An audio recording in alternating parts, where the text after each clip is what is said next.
안녕하세요, 디스멘터리입니다. 한국 근대사를 일으킨 경제 주역에 대해서는 앞으로도 계속해서 알아보도록 하겠습니다. 오늘은 조금 다른 분에 대해서 알아볼까 하는데요. 노르웨이에서 황제라고 불리는 한 남자의 이야기입니다. 영상 주제를 제안해주신 각궁이님 감사드립니다. 2000년 11월 4일 노르웨이의 한 일간지 일면에는 중고등학생들의 무단 결석에 관해 대서특필하게 됩니다. 전날 많은 학생들이 학교를 오지 않았는데 이 무단 결석의 배후에는 한국인이 있었습니다. 코믹하게 생긴 작고 땅딸막한 어떤 한국인 말이죠. 학교를 결석한 학생들은 전부 백화점으로 몰렸는데 그날 백화점에서는 라면 시식 행사가 있었습니다. 입구부터 사람들이 몰려 발 디딜 틈 없이 분겼고 바비녀처럼 아름다운 금발의 미녀들은 줄을 서서 그의 사인을 기다렸습니다. 이 행사의 주인공은 바로 미스터 리라고 불리던 한국인이었는데 노르웨이에서는 황제라고 불리기도 합니다. 북유럽의 스칸디나비아 반도 서쪽의 노르웨이는 산과 호수로 둘러싸인 한 폭의 그림 같은 나라이면서 세계 최고의 사회보장 제도가 갖추어진 나라입니다. 남녀노소 누구나 편하게 인생을 즐기며 살고 있죠. 노르웨이는 국왕이 통치하는 왕실국가입니다. 그런데 이 나라에는 또 한 명의 왕이 있는데 바로 미스터 리라고 불리는 한국인입니다. 미스터 리는 한국인 이철호 씨의 이름이기도 하면서 그가 만드는 라면의 상표이기도 합니다. 영화, TV, 라디오에는 그의 모습과 목소리가 들리고 대형마트 어디에서나 그의 라면을 찾을 수가 있죠. 원래 노르웨이에는 존재하지 않았던 라면이라고 하는 식품을 최초로 알린 이철호 씨는 노르웨이에 최초로 정착한 한국인이기도 합니다.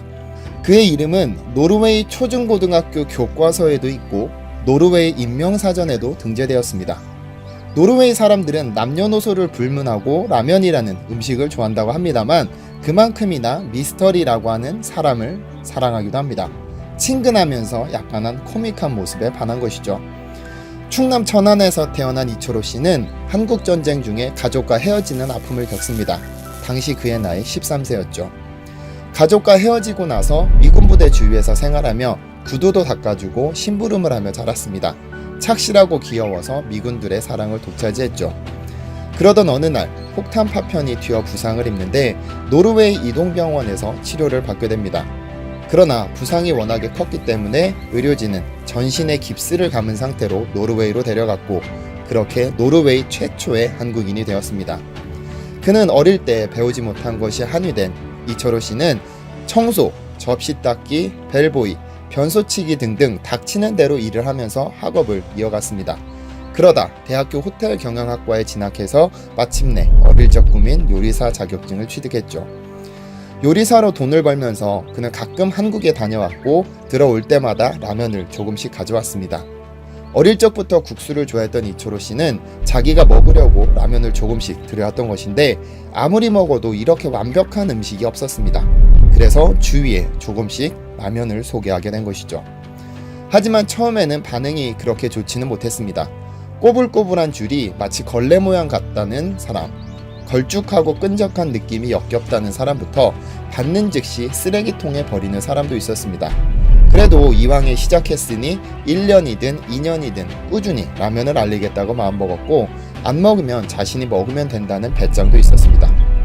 그렇게 3년이 지나자 조금씩 사람들이 찾기 시작했고 처음 3박스로 시작했는데 현재는 1년 판매 수량이 1억 개가 넘어섰다고 합니다. 노르웨이의 총 인구수는 520만 명이니까 1년에 적어도 20개 정도의 라면을 먹는 셈이죠. 이철호 씨에 의해서 노르웨이에는 라면이라는 식품이 최초로 알려지게 되었고 많은 기업이 진출하게 됩니다.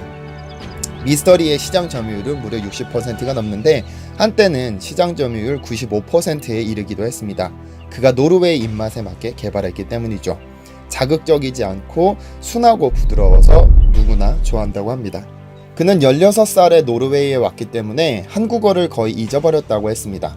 그러나 그의 첫 번째 아내를 먼저 세상에 보내고 자녀들의 성화로 맞이한 두 번째 아내는 한국인이었습니다.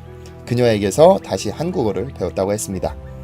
한국을 잊지 않고 싶어서 초등학교 교과서를 구해 읽고 또 읽어서 책이 너덜너덜해질 때쯤 그는 교과서 내용을 모두 외워버렸습니다.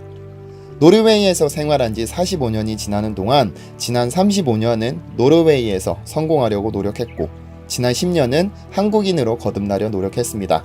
그리고 지난 2018년 2월 하늘로 돌아가셨습니다.